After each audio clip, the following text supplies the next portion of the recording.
Okay, you ready to record, Mr. DeFilippis? I certainly am. All right.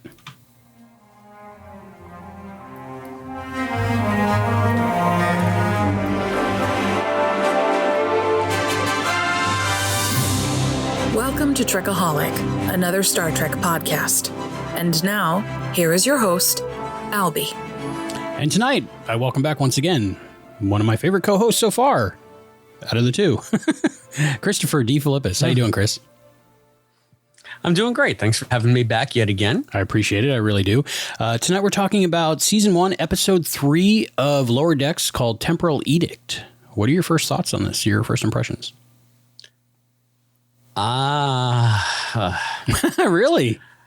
I had the opposite. I had the opposite reaction. This was the worst of the three. Wow. Yeah, I did not one laugh in this episode. Really? So many things wrong with this episode that I cannot overlook. So I thought this was going to be the one that was going to bring you in. I really did. Yeah, no. Oof. This was almost painful. This was painful. Really? Yeah. I don't know if I'm the only one out there not feeling this, but I'm just, it seems like I'm feeling it less and less instead of more and more as I keep watching. So I'm actually torturing you by making you watch these. Yeah, I mean, no, it hasn't been torture yet, but if they keep up like this, boy, you might need to find a host that actually likes the show. Because all right, I can do that. I'm sure I can. There's a lot of us out there. So it is very split still. It's very split. So I don't know. And I don't understand it myself, because how can I enjoy something so much that it's like torture to somebody else? That I don't know. This one was so far my favorite out of the three. I'm not going to say it's really. Yeah. Wow. Very rarely does an episode of anything make me sitting in my home by myself on my couch emote or react. I think I applauded at Hamilton and I felt silly, but it was really good. But I don't think they could hear me. But this one, by the end of the episode, I was like off the couch going, yeah, and I used an expletive. So. Okay. Wow. That's how much I liked it. So. I'd really like to know what it was that you loved about it. Like, what made you so enthused? Well, sure, we'll talk about it more while we're watching it. But like, just like if I was on a next gen era starship, I would be one of those people. I'd be like humming the theme song in the elevator. You know, I would be just having fun doing all that stuff. And I don't know. I just felt like if I was in Star Trek, this would be my crew. This would be my group. This would be my friends. So it's kind of like usually in a Star Trek series, you got to find one of the characters that you kind of are the window into the shows for you, kind of, when, you know, you feel like if I was there, this would be my part. But like the whole thing is like my group, I think. Gotcha. And, you know, when I consume media to enjoy something, I don't necessarily have to identify with one of the characters. Or it's not to say that never happens. It's just not a prerequisite for me. Mm-hmm. And I really don't identify with any of these characters, to be honest with you. And that's okay. You know, I don't need to do that to enjoy something. So to hear you see that as sort of like your way in and what makes you feel good about this is very understandable. I don't feel that, but I still don't think that has anything to do with why I'm really not liking this show. Okay. Does that make sense? It does. Yeah. I'm not trying to convince you. You know? Yeah, no. Like I said last week, it's just be more funny. Yeah. So you're looking for more humor, different humor. See, for me, it was like laugh I'm looking for every humor. 10 seconds. Like, maybe we got a different sense of humor. Yeah. Like it was like, for me, it was like a full episode squeezed into a half episode, you know, time wise. Like there was so much going on the whole time. And I think that most of the humor on this was predicated on the characters being stupid. Or assholes. Yeah, so I kind of saw your point on Beckett towards the end. You know, where she was like, I want to. Like enough. What did she say about blood? I want to step through your blood. I want to dance in your blood. Dance in your blood. Yeah, I was like, Chris might have a point. To that. Chris might have a point. But see, so I've had a crush on her since the beginning. So maybe that's it. So maybe that says more about me than anything. Okay. Are you ready to watch the episode? Sure. Okay, and stay tuned for after the watch along. Stay tuned for that because we'll have Trek and Tell and our final thoughts and talk some more stuff about Star Trek. Okay, so when the computer says on view screen, that's your time to get your CBS app ready to watch along with us. It's Lower Decks Season 1, Episode 3. Are you ready, Mr. DeFilippis? I certainly am. All right. So we're starting in 3, 2, 1. On view screen. All right. It's going. So you're telling me you didn't like this open? 14. Yeah, it is. I can see that. There was some blood. Oh, see, this is where I was just like, uh-oh.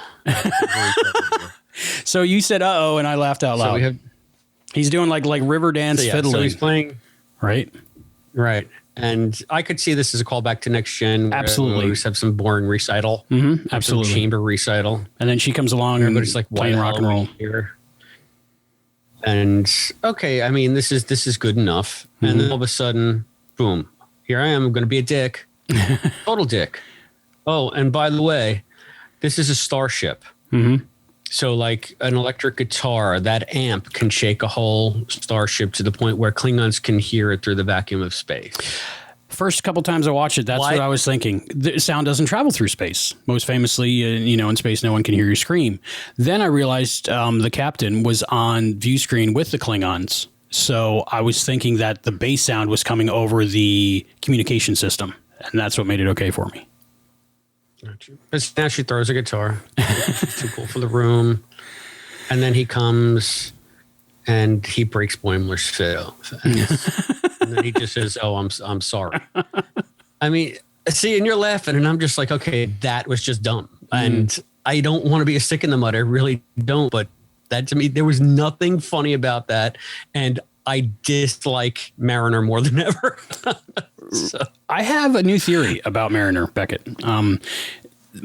If any of us were in a, say, virtual reality holodeck simulation of Star Trek, The Next Generation, we would probably act like this, like nothing really bothered us and we were just there to enjoy ourselves.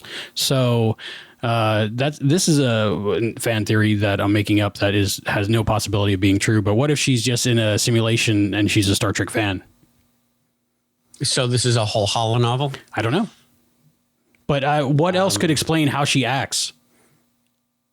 The fact that the writing is bad and they think that equals funny. I don't see that's this what you just said points out a fundamental problem with the show. Okay. You like the show, and even you don't understand why they have her act the way she acts. Right, because it's for real. And here's Temporal Edict. Right there, I thought it was going to be a time travel episode. I was excited for a time travel episode. I really was. Yeah. I kept waiting for the time travel to happen, but then it didn't. So, but it's misleading, but accurate because it's. Oh yeah, no, it is. It's a clever play on sort of that phrase. Did you recognize the voice of this admiral? Sounded familiar. No, I didn't. Okay, maybe a little bit like Pageant Brewster. Is that her name? Paige Brewster, Pageant Brewster. I don't know how to pronounce it. I don't know Pageant Brewster from A Hole in the Wall. But and she throws the pad at the view screen. Yeah. Now, a question. She's agitated in this episode. Do you think that has to do with the energy being that entered her chest in the previous episode and something they're going to continue through the season and come back? Or you think it's just a... I do not, unless the energy being is something that makes them stupid. Because now you have a captain saying, we have the worst crew in Starship, the worst crew in Starfleet. My ship is a joke. It's your ship. You're the captain. If the ship is a joke, it's your fault. Yeah, she decides to change it, but not necessarily the best way, right? So what do you think of that joke that was in the preview about the whole stun kill setting? Again, how irresponsible could you be? Like, this is a person that does not belong in a Starfleet uniform. I know it's supposed to be funny. I get it's supposed to be funny, but you can't just throw out all logic for the sake of a quote joke.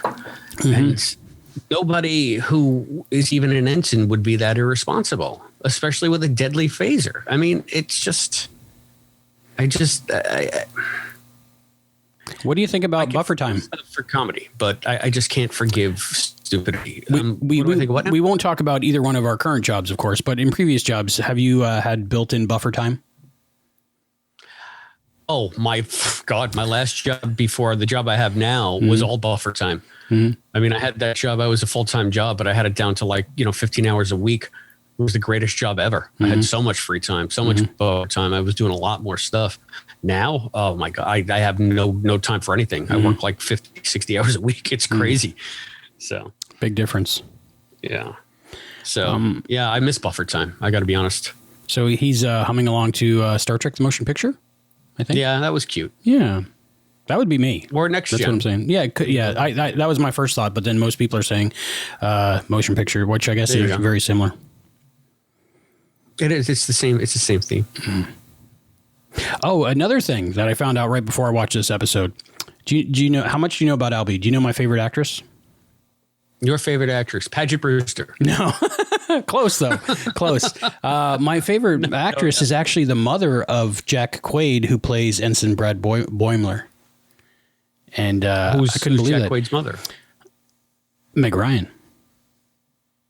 Oh, really? Yes, and I had no idea until Dennis Quaid, Jack Quaid. There you go. That's their kid, and I had no idea. How does time travel? How does time go by that fast? I have a crush on an adult person's mother. What is that? It's called being a human being. I guess so. See, I think it's funny that he was the one that spilled the beans, and he's trying to make it seem like not a big deal. Yeah, and just delta shift. Yeah.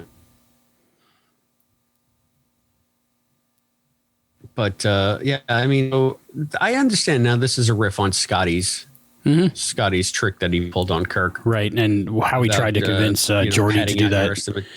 Geordi was kind of like a stick in the mud compared to Scotty when it came to that, where it was, he wasn't down for the misleading in the buffer time. But Scotty got the work done. These guys, again. So now it's a week later, and the ship is literally like falling apart. But the captain is sticking to it, like it's like the greatest thing that they ever implemented. And of course, the only one that's getting along with this whole new system is Boimler, because that's how he's built, which is pretty cool. But again, if the ship is in pandemonium, yet the captain is stubbornly sticking to making everybody do things in 60-second increments. Anyway, I've had jobs. I've had jobs where these things happen in real life, where you get a new manager and they change everything, and they know the best way to do everything, and everything's falling apart around everyone, and you just keep going. And people like a restaurant, for example, restaurant jobs I've had. Every year you get a new general manager when you work in a restaurant. It's just that's the way it is. And people that's been working at the place for 10, 15 years, they know what they're doing. Just let them do what they're doing. But they come in and change everything, and then everything breaks, and the new manager can't figure out why everything's not working. Right. So that kind of stuff does happen. I've never personally experienced that. So, but I don't know. I mean, what do you think about the little romance going on to the commanding officer? The romance. It's weird. I think it's weird. I like Jerry O'Connell's performance in this. Yeah, he was heavy in this episode, which is we haven't seen a lot of them so far, which I was happy about. And the whole thing about the people that worship the wood versus worship the crystals or whatever. What do you think of that? That was trying to tell some kind of parable, right? I have no idea. I was thinking, okay, they just admitted these people into the Federation. And now all of a sudden they're going to attack Federation officers. What? Well, because they showed them. It's not like the first contact. It's not like they showed them wood. Because they showed them wood. Yeah. Which apparently they don't have a lot of wood on that planet. It's mostly crystals. So that's why they like the crystals and everything about the crystals. For something, or? Well, I didn't get that until the very end when some line about I'm not crystalline or something. So that it sounded almost like Christian to me. So it might be like two different religions, an allegory for two different religions or something. I don't worship the wood or the crystals. I think they're enemies, like they're mortal enemies. Yeah, for some reason. They have wood. Which was a joke also. Right. He's got wood. He's got wood. These are new aliens. I haven't seen them before. Oh, yeah. Mm-hmm. So we've got our bullying guy, and what do you think of this alien design? I think they look unique, and I haven't seen anything like him in Star Trek before. I think it's I like the self-referential thing where they say later how how did they're throwing spears. How did they have starships? That their weapon is a spear, but they're attacking. Yeah, exactly. That's another thing that doesn't make sense because you got to figure if they were admitted into Federation membership, they've discovered warp power. Right. Isn't that a prerequisite? I believe so. First contact. Yes. So now, post-warp if they're civilization. actually been admitted to Federation, right? Again, why all this hostility? This doesn't make sense to me. What would be something that would offend people today, like that? Like drawing a cartoon would cause some groups of people to kill you, right? So there is precedent for that. I don't know. And name dropping Kirk. Yeah. What do you think about that? Pandering. Again, if it was funny, it would have been great, but it wasn't funny. Mm-hmm. Did you laugh at all the whole episode? I think I'm going to be sticking to blood for this whole episode. I'm sorry. That's fine. That's fine. Did you laugh at all in the whole episode? No, there's one scene that I found mildly amusing because it subverted my expectation. Okay. And I'll let you know which one I found mildly amusing when we get to it. But I mean, this one was more action packed. On the bridge. It seemed to have like two A stories versus like a B and a C maybe, with like an A happening in the background. It seemed to be all action. This was all A story. Mm-hmm. So what if this episode was parcel. If you took out like the humor and took this episode and put it into like say a next gen episode? What about it? Like the storyline, the situation. Do you think that would make a good normal episode of Star Trek? No, I don't think this is written well at all. I don't think it would make a good episode of anything. That's Star Trek or not. I think the character motivations. This is something that annoys me when it comes to like sitcoms. Mm-hmm. A lot of times sitcoms will get so lazy where they just rely on the characters to be dumb, and because of that, it's just like they try to mine it for cheap laughs when nobody would be this dumb. Like they're going to sit there and she's going to tell them to keep working while these people are attacking the ship and nobody stops them. They have a full-on intruder alert, full-on attack invasion, and she's like, fight them and keep working. Dumbest captain ever. If I hadn't experienced, funny, but it's not. If I hadn't experienced those situations, similar situations in real life, like working in restaurants, like I was telling you, how like you'd be like doing what you're told, knowing it's not the right thing to do, but you're being told to do it, so you keep doing it, and the whole thing falls apart, and you keep doing it because that's your job. So I've been there. Yeah, but don't you think that if you were a Starfleet captain, wouldn't an invasion on your ship take precedence? That's why I think she's kind of losing it because of that little energy being in her chest. If we go to the end of season 1 and they don't come back to that, then I don't know. I guarantee you they will not come back to that. Okay, so that'll be fun to see. So we'll see. I think you're forgiving her far too easily. Am I a Star Trek apologist? Am I always trying to figure out why I like it? You might be a Lower Decks. You might be a Lower Decks apologist. Okay, I'm not sure. I don't know. It just seems to me like before Orville, I never thought about why are people in Star Trek not like people. They're all top of their class. They're all whatever their version of straight A students are at the time, and they're all work focused, and nobody's just there to have fun and enjoy the day. Or they might. But to me, I never got that. I think they had plenty of fun. They enjoyed the day. I think, but they were also on a ship in a military organization that expected a certain decorum, a certain protocol. Doesn't mean they can't have fun. It just means that they're not a bunch of slacking jerk-offs. And this show portrays them as a bunch of slacking jerk-offs until it doesn't. Because I think if you get to be that person that is on the, say, flagship of the Federation, the Enterprise, you are that one person per ship that is work focused and not a slacker. But there's so many ships in the Federation, there's got to be a bunch of slackers. I just can't believe that Starfleet would admit someone like Mariner. She'd be serving in some kind of merchant fleet somewhere, if anyone would have her, or she'd have her own ship. Like, get that her mom and dad are admirals and captains and things like that, which is the only way I guess they can make it sort of. See, this is fun. This was sort of funny. Okay. Because, we have phasers. These guys have spears. Yeah. Why isn't anybody attacking these people? And it took him to realize that. I got angry. Well, if the captain hadn't said, don't use the invasion as an excuse to stop your tasks or whatever, what did you think about all these numbers? I'm looking for 47 the whole time because, 47 in Star Trek. That's a next gen thing. Yeah, right. Where there's 47 in each episode. Same Battlestar Galactica, a lot of shows. But there's no 47 until the captain has a change of heart, and then behind her it changes to 47. So I'm wondering if that's a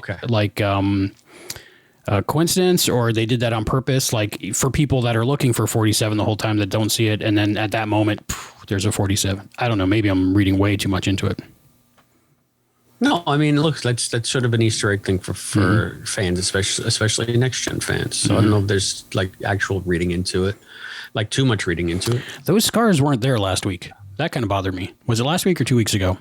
Yeah. Second contact, now, 2 weeks ago. This is what I understood. It's like, okay, I get it. So, like, are we trying to sexualize her by she just all of a sudden ripping her top off? Well, I think she's got to be, 30, right? 28. So I think it's okay.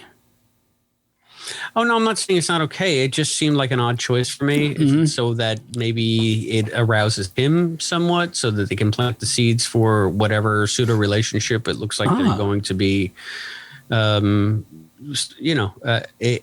just based on the way it ended. Well, she's a very beautiful woman, both in real life and the way she's drawn. And I thought that was mildly when he stabbed her in the foot. I thought that was pretty funny. I didn't see it coming. I really didn't. Yeah, exactly. It's the first thing in the episode that I was just like, okay, that was a pleasant surprise instead of a cringy surprise. And this is actually the part that made me laugh a little bit. I mean, like mildly amusing when he kicks down the door, throws the sword away, and just starts beating the crap out of the guy with bald fists like Kirk fists. Yeah, like I thought of Kirk Fu a little bit. And what does Beckett say right there? He's being so I don't know, something. But gotta see. Did you have your captions on? I forgot to turn mine on. I do, but is it coming up or did we miss it? I missed it. Right around there. I was busy complaining. Double fist punch. Yeah. It'd be interesting if this is not as episodic as other Star Treks, and it's more where there's a continuing storyline, which I think we're going to have that. And it'd be cool if they develop a relationship somehow. I think. Of course, it would be against protocol, like everything else on the show. And Boimler doesn't seem to have a love interest yet, right? What? Boimler doesn't seem to have any love interest or prospects at the moment. No, not yet. Not yet. So interesting to see where they bring him. Yeah, it's wide open, his future on that. I like that he's the only one that realizes what's going on and has to tell the captain what's going on.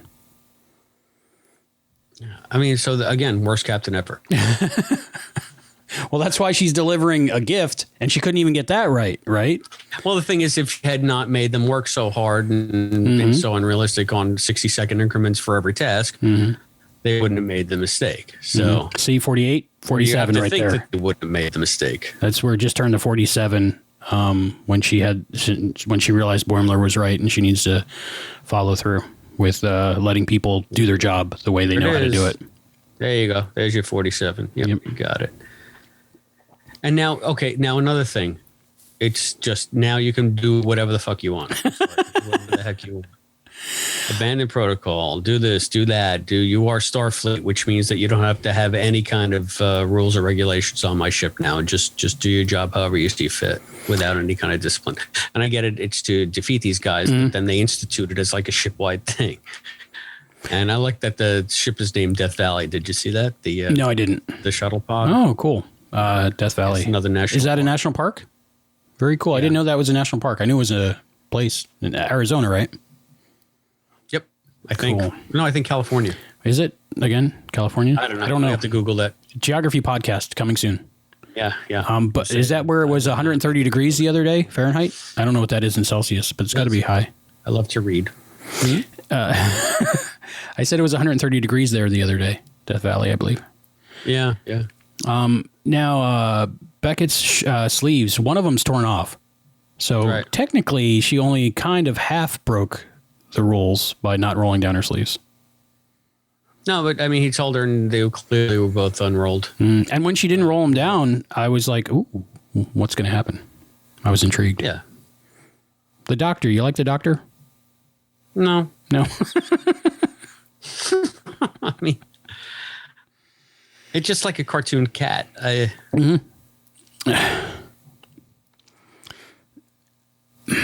don't know. Maybe I'm looking at it differently. Maybe I'm looking at it like this is a cartoon comedy show made for fans of Star Trek that have invested decades in watching Star Trek and can get the little tiny jokes that no one else would get unless you invested that much time in watching Star Trek. But also it also has to stand on its own. Well, I don't think it could. I don't think anybody could watch this not going in to not watching all of Star Trek and enjoy it halfway as much. Really? Just because of all the references, I think that's I don't know, the fan service. That's what I like about it. So maybe. Yeah, but I don't think the show hinges on fan service. I think the fan service is there, and it can be cool. But I think that you could still approach these characters outside of service. I like the story. I like the writing. I like the characters. I don't know. Maybe it was just written for me. Yeah. Or maybe it wasn't written for me. Maybe, like I said, I don't like to be a negative guy. I always like to look for the positive and stuff. But this one just really, it rubbed me in multiple wrong ways. So what did you think about this where, she forgives him for stabbing her. Right. And yet he still has her arrested. Yeah. Which I like. You like that? Yeah, I like that. Okay. Yeah. Because fuck her. And see, look at this. See? Uh-huh. Now she's I just don't understand how she is on a starship. Beckett? And okay, that's kind of hot. So they're planting the seeds. Yeah. Yeah. I don't care who your parents are. I mean, she'll be dropped out of the fleet. And here we go. And now it's the ultimate joke. So name a slacking rule after Boimler, who is like the only one that was really killing it under the new regime. Which kind of shows you how history does work. Who is it? Was it Mark Twain? Who said history is just a group of lies that everyone agrees on or something? Who said that? I'm not really sure of it. It could be Twain. I just always think of him because of Time's Arrow 1 and 2. Gotcha. Cherry Harden. Very good at that. Did you talk to him? Who was it that talked to him? Somebody talked to him. Steve skipped it. Skipped it? Okay, cool. For 11/22, yeah. Yeah, I still want to see the full performance. In the far future. For Castle Rock. I think maybe Castle Rock we spoke to him. One of them. So what do you think about the far future? Do you have any more of a clunky frigging The Great Bird? Yeah, a reference to Gene Roddenberry, of course, on Gene Roddenberry's birthday. Two Ferengis in school. Yeah. Why is today Roddenberry's birthday? I believe yesterday or today, right around when it aired. So I thought that was nice. And then when they mentioned Chief O'Brien, that's when I got off the couch and I was like, F yeah, this is awesome. Finally he's recognized for all the things he does. You must like O'Brien because you like Deep Space Nine, right? Yeah, no, I think O'Brien's a great character. I love the fact that they put him behind the transporter console, though. I'm thinking he wasn't always standing in there. I'm thinking, have you ever seen those Miles O'Brien comic strips that are shared around? Yeah, and like most of them are just like him standing behind the console. Yeah, like for 8 or 10 panels, it's just him standing there. I'm thinking he's smart enough that he put a holographic O'Brien there, and there's like a little lounge room behind the transporter area that he goes to, and watches old episodes of Taxi or something. Yeah, that's fine. I'll give that to Miles. Sure, he could figure that out if anybody could. I mean, because he's always standing there. Well, at least he moved to Deep Space Nine, so he's constantly busy on Deep Space Nine. I don't know what happened after Deep Space Nine. Are there any O'Brien books? According to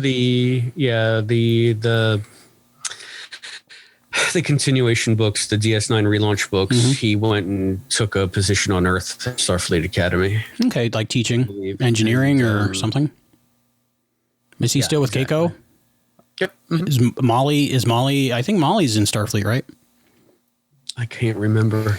I'm trying to remember. No, I think you might be thinking of the season 8 writer's room exercise. That's probably, and that's not canon? Because no. Captain Nog's still out there. I don't know. Sure. Nog is dead. Yeah, it's sad face. That was a great episode, though. I when I saw that writer's room, I really wanted them to do another episode, another season of Deep Space Nine.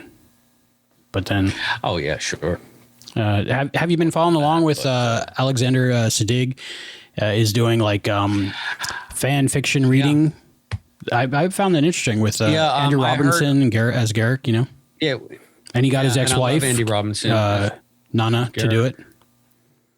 No, I saw that they're up to like the 5th episode on that, and Sirach Lofton is got a part. Nana is doing it. Garrick, and of course Sid.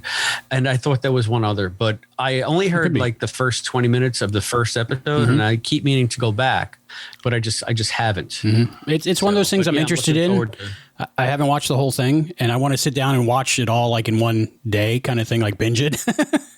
So maybe when they're done, I'll do that. But I'm interested in it. Well, the good thing is it's like an audiobook because it's just them on a Zoom call, like we're here now talking about it. So it works equally well. And I kind of like just listening to it because I get the characters as the characters, not as the actors reading the characters. Right. In their living room, like we are, or whatever, their office. Exactly. Yeah. Because Andrew Robinson is amazing. Oh, I love him. Picture Garrick. I think he's one of my favorite characters of all time, Garrick. Oh, Garrick is amazing. Yeah. I mean, so yeah, I mean, I don't like to pressure on these things because I know you love everything. I do. I really do. There was no aspect of that episode that just kind of rubbed you the wrong way. As just like, these people to me aren't worthy of the sort of the ideal of Stargate. And I guess maybe that's where I'm not a huge proponent of Roddenberry's vision. I find that to be kind of pedantic and tedious. Right. This is the opposite of that, right? This is the complete opposite of what everybody touts as Roddenberry's vision. Right. It's because Starfleet is a autocracy. And these people are profoundly inept. So it's like, I don't know. So do you think in the 24th century that everyone is like we see on Next Gen or Deep Space Nine or Voyager? No. Or do you think there are a bunch of screw-ups? I don't think that anybody on a starship is going to be that way because, starships run on discipline and a hierarchy and a chain of command.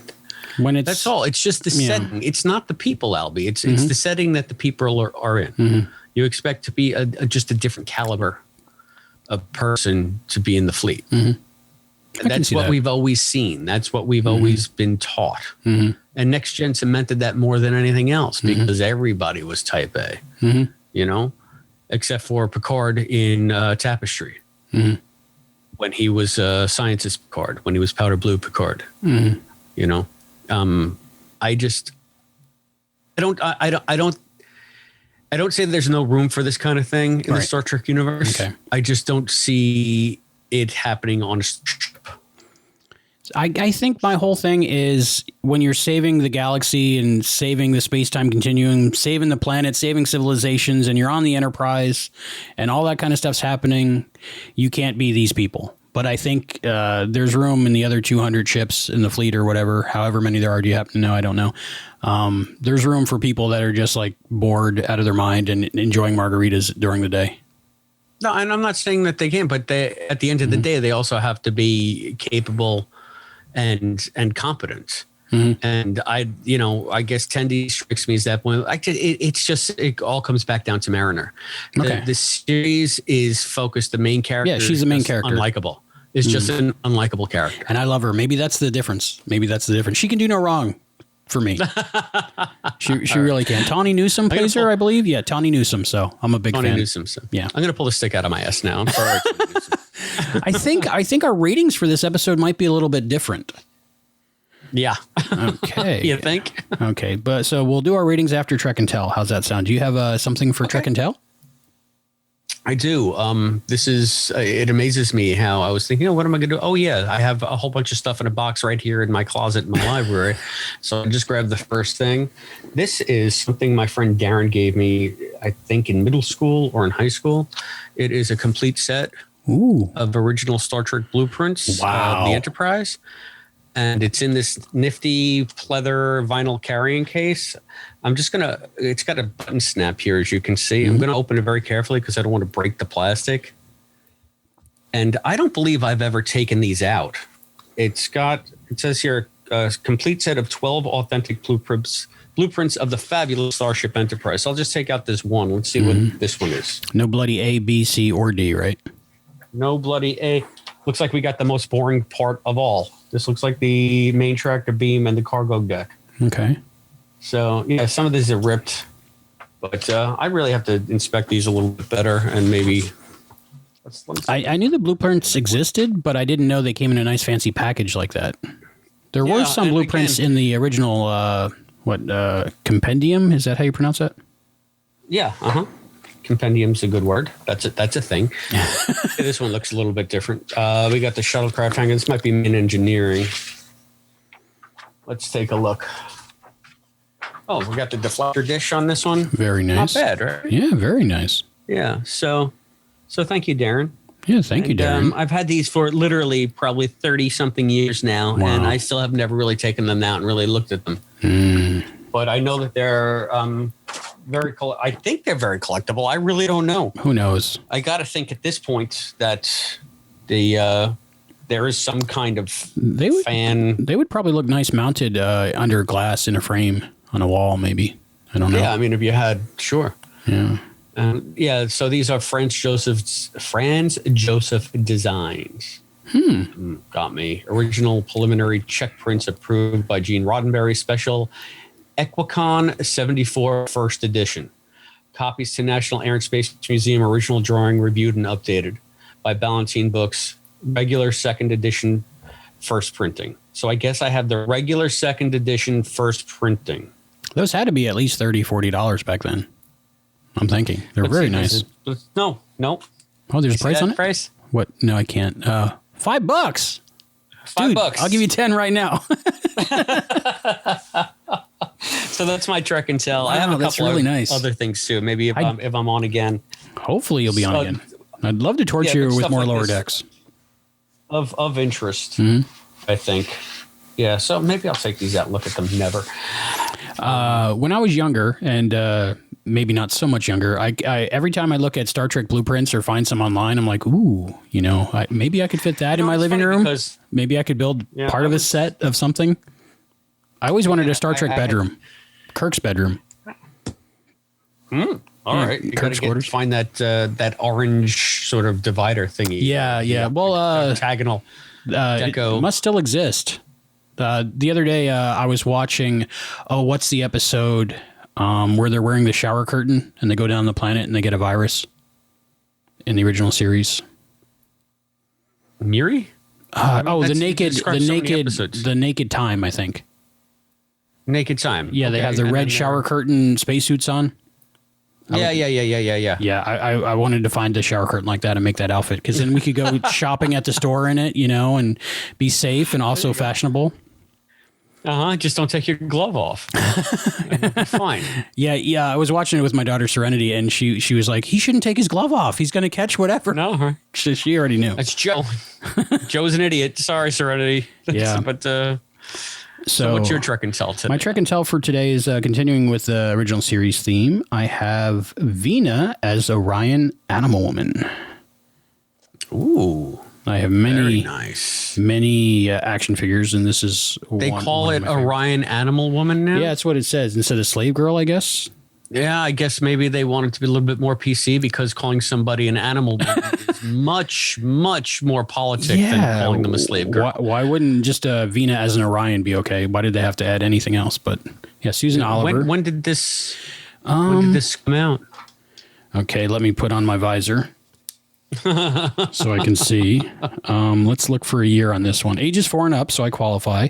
Join the official Star Trek fan club, 1-800-TRUE-FAN. 1996, this came out.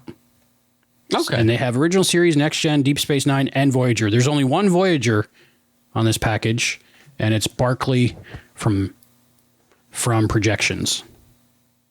Gotcha. And what's the progeny of that? How did you come by that? I think I just bought it in a store, like walking through Walmart, and I was like, I have a crush on her. I think I'll buy her. That's the closest thing I'll ever have to a real girlfriend. Gotcha. And she's green. I have a thing for green women. I don't know what it is. Collector's edition. And cartoon women, apparently. Yeah, cartoon women, green women, women in general, women on Star Trek. Those are pretty good. Now, go back to the back of that thing. Okay. Where they have one, quote, Voyager character, but it's Reg. Yeah. So they really didn't have the rights to a Voyager character. They're just saying, well, he was in Voyager, so it might just be the slot. Them all. Playmates made a lot of Star Trek Voyager action figures, though. That's like saying that Riker is an Enterprise character. Yeah. Have you seen the episodes of Voyager with Barclay in them and Marina Sirtis? Yeah, those are some of the few that I watched. Okay, so you haven't made it all the way through Voyager. You haven't done a Voyager watch? No. You know, the funny thing is I tried with Voyager to watch it from the beginning just to give it a chance. And I never liked it when it was on the air. As you know, we've discussed this ad nauseum, but I really wanted to see, all right, let me just give it a chance. Let me see. And I couldn't even get through Caretaker. Let me see how she got the ship marooned. Like millions of light years from home. But I think I kept falling asleep through Caretaker. And that's not, that's half me and half Voyager. Because I start watching it about 10:30, 11 o'clock. And before 11:30, I'm out because, I've just been working all day. So, but at the same time, I was expecting, I guess maybe because, and here we go with DS9 again, the premiere of DS9, when they said it at Wolf 359, it was such a more dynamic sort of opening. You had that space battle, and you had him going away on the emergency shuttle, and just the cinematography was really neat because they showed them blasting off and the battle getting smaller and smaller in space behind them, and it was just like so dynamic. It was so visionary for Star Trek at that point, which has been very stilted. And I thought that since they were going to be in the Badlands, that it would be a little bit more visually exciting. And then sort of they're in the Badlands, and then all of a sudden they're on like a planet where someone's giving them corn on the cob in a meadow. They could be in Mayberry. And it's just like, well, oh, wait a minute. And they go in a barn and they roll up their sleeves. Yeah, I guess. Yeah. And it's like, all right. And Caretakers was that go for it. Caretakers what is for me, the only thing I didn't like about Caretaker was the design of the Kazons. They never did it for me. Like, always looking at them, I was like, you guys look silly, and you should know you look silly. It's like busted ass Klingons is what they were. It was like, do Klingons but different, please. And that's what they came up with. And we're going to make them the main villain, just like the Ferengi were going to be the main villain in Next Gen, and they were all your plans. Forget about it. Yeah. But other than the Kazon, I really liked Voyager. But I like everything. Yeah, but I know you. I think that Voyager holds a special place for you. I've always liked everything. The friendship between Tom, which is another character that would totally fit in Lower Decks, I think. At least Tom Paris as we meet him in the beginning of Voyager, and Harry Kim. I like their friendship and how they go through the whole series like that. And I like Janeway. I think she's a good captain. Yeah, I like Mulgrew. I don't like Janeway. Or anyway, I didn't. That was the biggest sticking point for me. Kind of like Mariner now. I just found Janeway to be grating in the beginning. I don't know how she was written, because I've really, I can see that Kate Mulgrew is like fabulously talented. Yeah, absolutely. And like a charismatic actor and can really lead a show. I mean, she can be the center of it and carry it, and she's really good. It's just the way she was written, the stuff that she had to work with, that always just turned me off. I was just like, why would I never bought that Janeway could have pulled off what she pulled off. I just thought that she succeeded for the sake of the story. Does that make sense? A little bit, but how so? Where did she fail on I'm trying to remember the one where I was just like, what are you doing? I think it was Scorpion. Okay. Is it the one where she's helping the Borg? Yeah. Scorpion 1 and 2. I think it might be a two-parter. Yeah. And of course, they told the story with the frog and the scorpion and all that. And she decides to trust the Borg. And I was like, what are you, stupid? What are you doing? Why would you do that? And she does, and it somehow comes out in the end. And I'm thinking, no, it wouldn't have come out in the end. The whole ship would have been assimilated, but for the sake of the show, they need her to be the hero. So it's going to come out in the end, even though to me, she's making a colossal error. Well, with time travel. So maybe it's me, Albie. With time travel, I think that's the way Voyager got out of everything. I mean, they always had a giant reset button on Voyager. Which a lot of people hate reset buttons. I love reset buttons. Like Year of Hell is probably 1 and 2, probably one of my favorites of Voyager. I think that's what made me never go back to Voyager ever again. That's what that might be our thing. Done with this. When there's a reset button at the end of something like that, I just enjoy it. I don't know why, but it's one of my things. Yeah, no, I mean, Brandon Braga, wasn't Year in Hell supposed to be? Year in Hell was supposed to be a season-long arc, though, right? Yeah, they were going to do the season-long, is what I understand. Yeah, and then reset it. Progressively like dark and dreary, and they said no, and they made it into the two-parter, right? A two-parter with a reset button. As far as I understand, yes. And but you kind of see the reset button coming because of all the time travel in it. Yeah, and to me that's a cop out. It's like, why do you want to tell that kind of story? But that was Voyager. You're going to tell X, Y, Z, whatever story it is, but we're not going to have any kind of progression. We're going to reset it because we want to be steadfastly episodic in the face of different TV paradigms these days. And where I understand why Berman wanted to do that. He wanted it to be more like Next Gen. So that's fine, but it wasn't good. I enjoyed it, and the reset button. I think if they didn't have that reset button, it would have been more like the Battlestar Galactica. And I think that's why Ron Moore jumped ship. And he said, you know what? I don't want a reset button. We're gonna do this.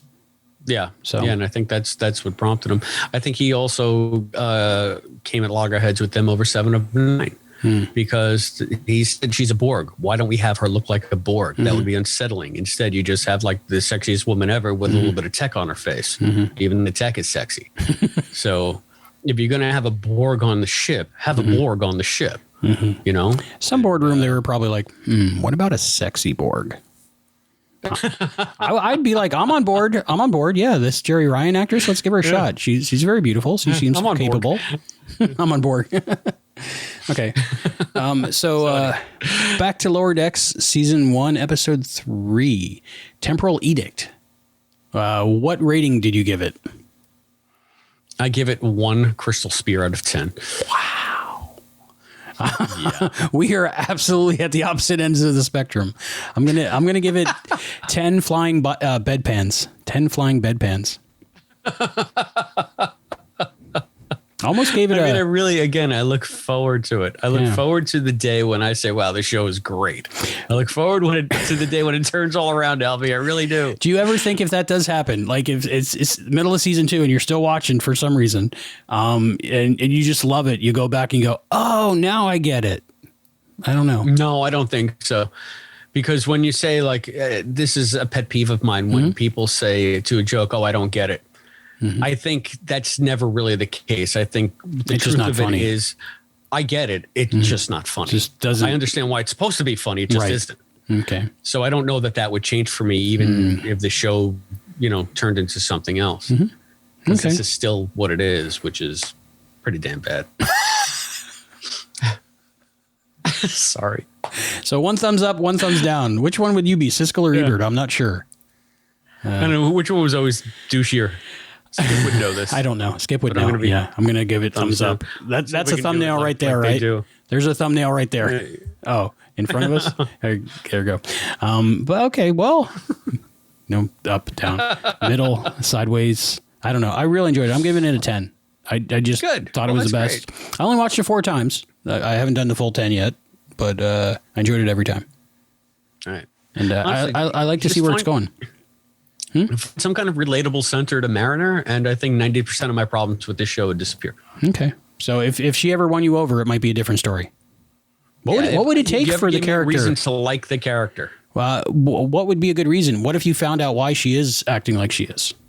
Would that help? Still not an excuse. I just want some baseline courtesy and competence. I don't want someone that's dialed up to 11 being an asshole. And that's what she was in this entire episode. That's my imaginary girlfriend you're talking about. Yeah. Well, I can never take that away from you, sir. You don't have to listen to the naysayers. All right. Nor would I want to. So are you going to watch next week's episode? Which is... I'm going to keep watching. I'm going to watch till the end of I'm a Star Trek fan. I'm going to watch new Star Trek. I'm going to watch it. I might not like it, but I'm going to support it. Well, that's good. I've heard you turned off episodes of Star Trek before, though. I didn't know that was possible. Yes. Well, I mean... Like, even ones that weren't my favorite, I kept watching. I don't know.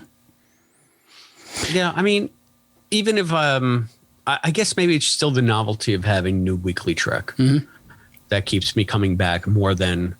And just being able to keep abreast and part of an active fandom again instead of a fandom that's sort of moribund. I mean, it's like compare this to Quantum Leap, where we're talking about stuff that's like 30 years old at this point. We love it, and we'll always find new ways to talk about it. But nothing compares to having fresh content of your favorite franchise available on a weekly basis. I mean, so that's valuable, thing. Even if it's not your favorite thing.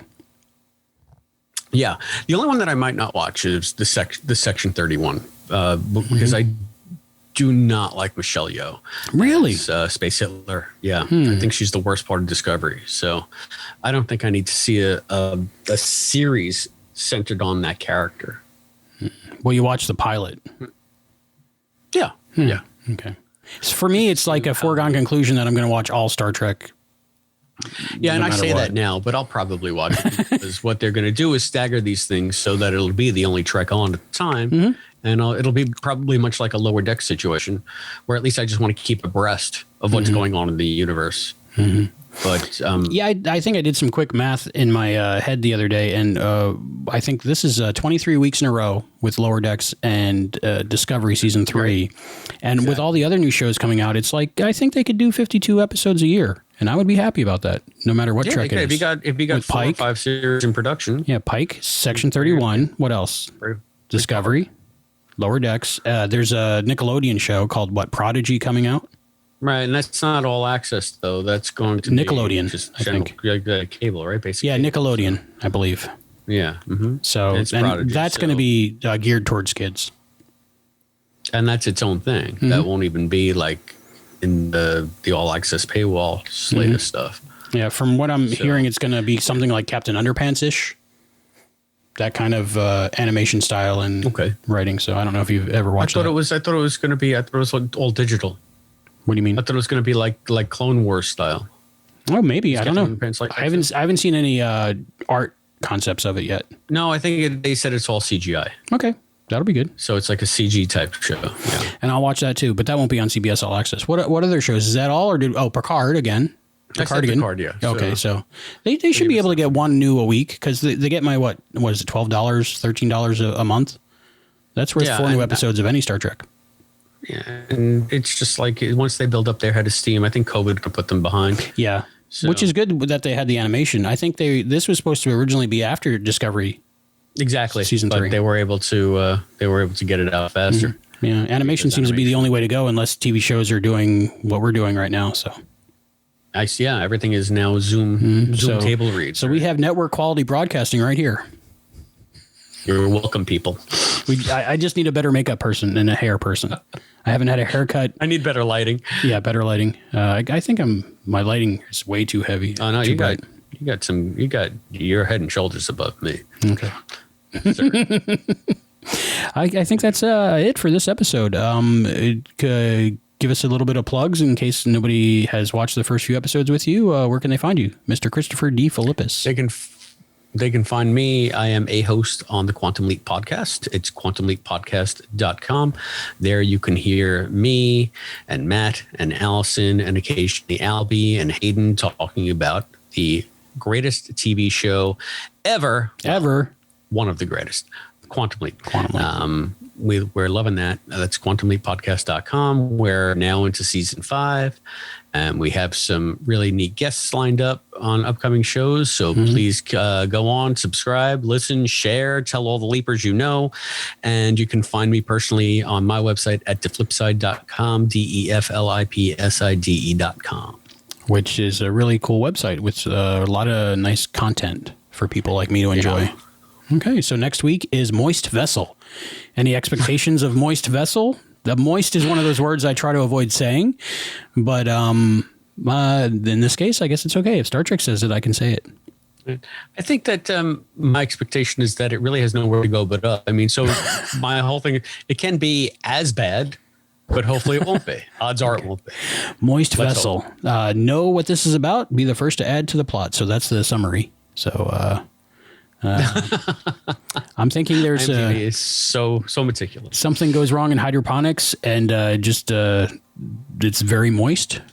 Something goes wrong in cetacean ops. Oh, cetacean ops. Ooh, it could be. From what I understand, we don't see cetacean ops until season 2, but we see people coming out of cetacean ops in this season. Right, so maybe this has to do with that. Only spoiler, I know. Anyway, I'm looking forward to it. After this, I'm gonna do a little bit of work and then go watch Lower Decks again. You can go watch some Deep Space Nine or some original series. Yeah, perhaps. All right. Maybe I'll watch Spock's Brain, which is infinitely better than this episode of Lower Decks. Wow. That's the quote on the bottom. Spock's Brain, infinitely better than Lower Decks. Fascinating. All right. Well, thanks for joining me. And I think that about wraps it up. And thank you for listening to Trekaholic, another Star Trek podcast. Please support the show by going to patreon.com/Trekaholic. Send written or audio feedback to trecaholicpod@gmail.com. Leave us a voicemail at 305-707-TREK. That's 305-707-8735. And don't worry, no one will pick up. It's only for voicemail. Visit our website at trekaholic.com for more information. Trekaholic, another Star Trek podcast, is not affiliated in any way with CBS or Paramount. I'm your announcer, Zoe Dean. Trekaholic, another Star Trek podcast, is a Barren Space production.